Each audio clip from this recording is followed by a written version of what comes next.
In English, just read it. We give Mr. Devoa, my lords, your leadership, the opportunity to finish his subject. Yes. Let him read those paragraphs. Yes. So that we can sit down. No, I agree. I'm just saying, protect him from these tutorials that he's getting from this side.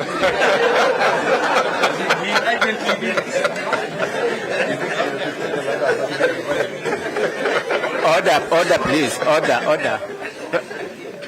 Please read us paragraph 10. Your Lordship, I wish to say that most respectively, I wish to say no more in respect to the paragraph. This is a direction from court. Read paragraph 10 and paragraph 16. Read Paragraph 16 reads, paragraph 10 first. may I have some peace, Your Lordship? No, listen, please, Your Lordship. listen. Who is in conduct? Listen. Bana Njiru, Yes, Your Lordship, I'll read. you have applied to expunge Yes, paragraphs 10 and paragraph 16. Yes, Your Lordship. Can you read those paragraphs which you intend to expunge? Your Lordship, paragraph 16 says that... Paragraph 10. It's the court.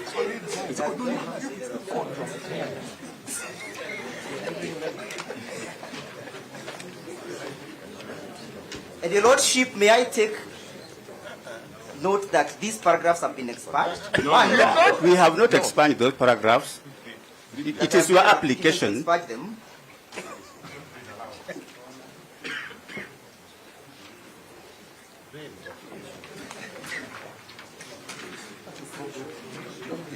The petitioners have credible information that Honorable Murima is a close associate to the proposed deputy president, one Mr. Kidore Kindiki, and that the said judge failed, refused, or neglected to disclose those facts to the parties at the inception. The basis of the application to expunge that particular paragraph is on the basis that the same has been linked to the affidavit sworn in petition 015. Paragraph 16, that Lady Justice Mugambi is conflicted as she should excuse herself, as she was Mr. Kidora Kindiki's LLM student at Moi University. We have no LLM program at Moi University. Professor You Jenda, have your time to submit, sir. Let him. And that's why I'm expunging it. That's why I'm expunging this paragraph. That is what my client said. A crucial issue that she failed and or refused to disclose to the parties. My client has learned that she was not an LLM there and that she only took her degree in that university. We have no objection to anything being expunged, subject to the court observing that if this witness has lied about these two issues, what else has he lied about?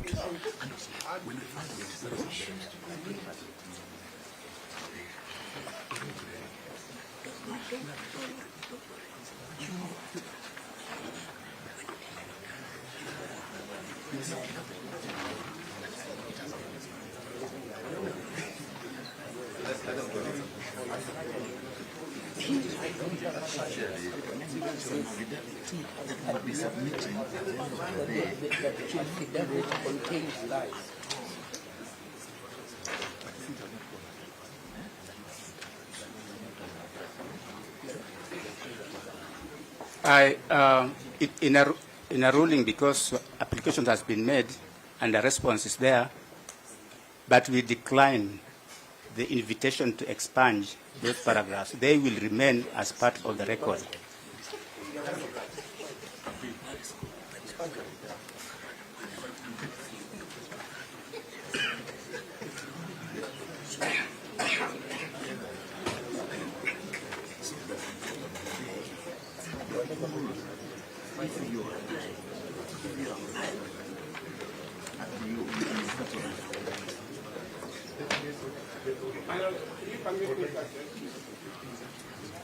Dr. Kamona, we would appreciate if you want to address us in the course of the as in you are submitting. Is that the position? Yes, that's right. Okay, proceed.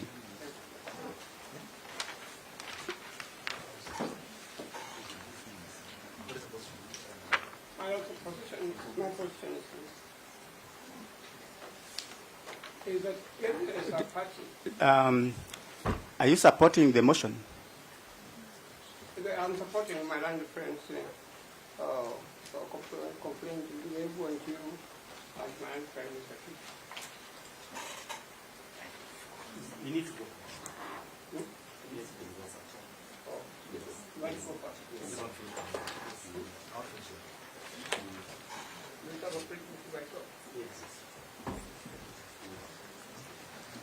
Thank you very much to my senior. My lords, I'll take about 15 minutes. Mercifully, my issues are issues of law. They will not incite any shooting up from my respondents, or should not. My lords, my lords and your leadership, I have submitted some two cases. The first case is the case of Standard Chartered Financial Services and another versus Manchester Outfitters. I don't know that you have that with you. And the second is a case called Naveen Premjikerai versus Virunga Limited and others. In the case of Standard Chartered Financial Services Limited versus Manchester Outfitters, and this remains, as far as I'm aware, the first case where the Court of Appeal reviewed a judgment, a concluded judgment, set it aside and varied it. And the only question before that court that led it to this decision was the question of bias. I invite my lords and your leadership to paragraph 1 of the decision, where the court says as follows in trying to frame the seriousness of the issue. And I'm reading from the second line. It is a rare application in which the applicants seek to have the judgment of this court reopened, re-examined, declared a nullity, set aside, and the appeal heard afresh. I invite you now to go to paragraph 9. We've done back-to-back photocopying, but if you look at paragraph 9, in the middle is in bold the words Jasbir Singh Rai and two others versus Talukan Singh Rai. And the court is saying what it held. And it says this. During the pendency, my lords and your leadership, are you there? In the middle of paragraph 9, during the pendency of the applicant's motion and the respondent's preliminary objection, this court, in a 5-judge bench decision in Jasbir, and they give the whole case there, held inter alia, that it was only mandated to hear and determine appeals from the High Court and could not revisit its own previously concluded decision, nor did it have powers to reopen and rehear a finally concluded matter. In light of the decision in the Rai case, it was deemed appropriate that since this matter raises similar issues, it be similarly heard by a 5-judge bench, hence the unusual composition of this bench. They are merely underlining the importance of the matter the court was dealing with. Permit me now, your leadership and my lords, to invite you to paragraph 63, where the question that vexes you this afternoon is dealt with. At paragraph 63, they deal with a case which we've also supplied the court and my friends with. This is a well-known case of Senator Agostino Pinochet. But at paragraph 63, this is what they say. Bias, whether it is perceived or actual, undermines the public confidence in a judicial officer's ability to dispense justice. They then cite a caption by Lord Joff in R versus Gao. Justice must be rooted in confidence, and confidence is destroyed when right-minded people, the right-minded people that Mr. Ndegwa was talking about, go away